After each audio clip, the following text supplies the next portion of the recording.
Assalamualaikum warahmatullahi wabarakatuh. Perkenalkan, kami mahasiswi dari Universitas Hasanuddin, program studi Ilmu Ekonomi. Jadi tujuan kami membuat video ini untuk memenuhi tugas ekonomi sumber daya manusia dan ketenagakerjaan mengenai mobilitas tenaga kerja. Perkenalkan, nama saya Ananda Putri Ramadhani. Saya akan menjelaskan tentang apa sih itu mobilitas tenaga kerja. Baik, pengertian mobilitas tenaga kerja. Pertama, mobilitas tenaga kerja adalah pergerakan atau peralihan geografis dan pekerjaan tenaga kerja. Mobilitas tenaga kerja yang paling baik diukur dari kurangnya hambatan yang terjadi dalam proses peralihan. Kedua, mobilitas tenaga kerja merupakan salah satu faktor penting dalam studi ekonomi karena melihat bagaimana tenaga kerja sebagai salah satu faktor utama produksi dapat mempengaruhi pertumbuhan dan produksi. Perkenalkan, nama saya Rahma As-Sahrah Jakbar yang akan menjelaskan materi mengenai jenis-jenis mobilitas tenaga kerja dan faktor pendorong mobilitas tenaga kerja. Jenis-jenis mobilitas tenaga kerja. Ada dua jenis utama mobilitas tenaga kerja. Satu, mobilitas geografis atau spasial. Dua, mobilitas pekerjaan atau non-spasial. Pertama-tama kita membahas mobilitas geografis. Mobilitas geografis ini terbagi menjadi dua. Yang pertama, mobilitas permanen. Merupakan salah satu bentuk perpindahan yang terjadi bertujuan untuk menetapkan di daerah tujuan. Proses ini juga disebut sebagai migrasi. Yang kedua, mobilitas non-permanen. Di Indonesia terdapat banyak pekerja kategori mobilitas non-permanen, yaitu perpindahan sementara waktu, baik pulang pergi setiap hari maupun menginap di daerah tempat kerja dalam kurun waktu kurang dari 6 bulan. Selain mobilitas spasial, terdapat juga mobilitas pekerjaan atau non-spasial, yaitu perpindahan lapangan pekerjaan pada tingkat individu. Faktor pendorong mobilitas tenaga kerja. 1. Faktor ekonomi dan tekanan penduduk. Faktor ekonomi senantiasa merupakan motivasi penting di samping faktor-faktor lainnya bagi terjadinya gejala mobilitas tenaga kerja. Rasio jumlah penduduk dengan luas wilayah, khususnya luas daerah persawahan, sangat berkaitan dengan tersedianya peluang bekerja dan berusaha.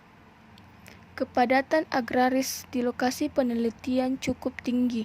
Luas sawah tidak cukup dan cenderung semakin menyempit karena banyak digunakan untuk area pemukiman dan lokasi pendirian pabrik sehingga mata pencarian di luar sektor pertanian baik di daerahnya maupun di luar cukup tinggi. Apalagi apabila dihubungkan dengan perkembangan tingkat upah buruh tani yang tidak menunjukkan kenaikan, bahkan cenderung turun selama 5 tahun terakhir, karena meningkatnya jumlah tenaga kerja buruh di sektor pertanian. Yang kedua, faktor lokasi. Faktor lokasi yang dimaksudkan di sini terutama yang berkaitan dengan kegiatan-kegiatan ekonomi dan politik. Oleh karena itu, sangat berkaitan pula dengan jaringan jalanan yang ada. Beberapa desa yang dijadikan lokasi pengamatan memiliki arti cukup tinggi dalam posisi ekonomi karena merupakan kawasan industri, terletak pada jalur perdagangan beberapa kecamatan menuju pusat kota, kabupaten, atau bahkan dekat ke ibu kota negara. Yang ketiga, faktor keresahan politik. Pola hubungan antara petani luas dengan petani gurem atau buruh tani merupakan salah satu sumber keresahan yang dapat meningkatkan arus mobilitas tenaga kerja. Pemilik sawah luas mempunyai kekuasaan yang besar atas buruh tani dan petani penggarap tersebut sangat bergantung kepada pemilik sawah. Selanjutnya yang terakhir, faktor pendidikan dan budaya. Berbagai studi mengenai imigrasi atau gerak penduduk dan mobilitas tenaga kerja menunjukkan betapa besar pengaruh tingkat pendidikan dalam mendorong seseorang untuk melakukan mobilitas, bermigrasi atau pergi merantau. Sebagian besar tenaga kerja di daerah-daerah yang diamati memiliki tingkat penduduk yang relatif rendah. Oleh karena latar belakang pendidikan yang rendah dan terbatasnya modal, mereka lari ke pekerjaan yang sesuai dengan potensinya itu. Kebanyakan terserap dalam sektor informal, baik yang ada di daerahnya maupun di luar, terutama di kota besar seperti Jakarta. Assalamualaikum warahmatullahi wabarakatuh. Perkenalkan, nama saya Taufika Iskandar Sinta Putri. Saya akan menjelaskan mengenai materi dampak mobilitas tenaga kerja dan implikasi kebijakan yang dapat dilakukan. Dampak positif mobilitas tenaga kerja.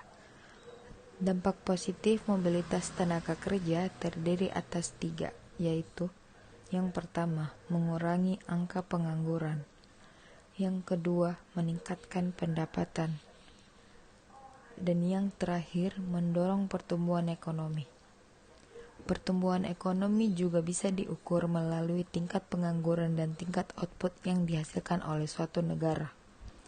Bisa dikatakan dengan mengekspor tenaga kerja, berarti negara domestik mengekspor jasa. Selanjutnya, dengan meningkatnya tingkat pendapatan masyarakat, maka output yang dihasilkan mengalami peningkatan. Logikanya, dengan adanya perpindahan tenaga kerja ke negara asing, maka tingkat pengangguran di domestik akan berkurang. Dengan berkurangnya tingkat pengangguran, tingkat output meningkat dan tingkat pendapatan meningkat. Dengan meningkatnya tingkat output, maka pertumbuhan ekonomi negara domestik tersebut positif mengalami peningkatan. Dampak negatif mobilitas tenaga kerja, yaitu berkurangnya tenaga kerja produktif dari negara asal. Mobilitas tenaga kerja tampaknya juga mempunyai sisi negatif. Kecenderungan warga, khususnya tenaga kerja yang melakukan migrasi keluar daerah, terutama ke kota-kota besar, menjadi tidak terkendali. Secara implisit, migrasi tenaga kerja ke kota besar akan membawa pengaruh cukup besar terhadap pertumbuhan ekonomi suatu daerah. Potensi sumber daya manusia yang seharusnya dapat dimanfaatkan untuk membangun perekonomian desa akan berkurang dan bahkan mungkin menghilang.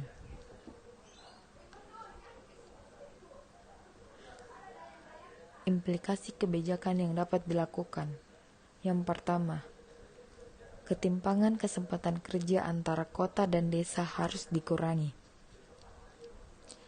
Yang kedua, pemecahan masalah pengangguran tidak cukup hanya dengan penciptaan lapangan kerja di kota, tetapi juga harus meningkatkan pendapatan dan kesempatan kerja di desa. Yang ketiga, pengembangan pendidikan yang berlebihan mengakibatkan migrasi dan pengangguran. Yang keempat, pemberian subsidi dan penentuan harga faktor produksi tradisional atau tenaga kerja justru menurunkan produktivitas. Dan yang terakhir, program pembangunan desa secara terpadu harus selalu dipacu.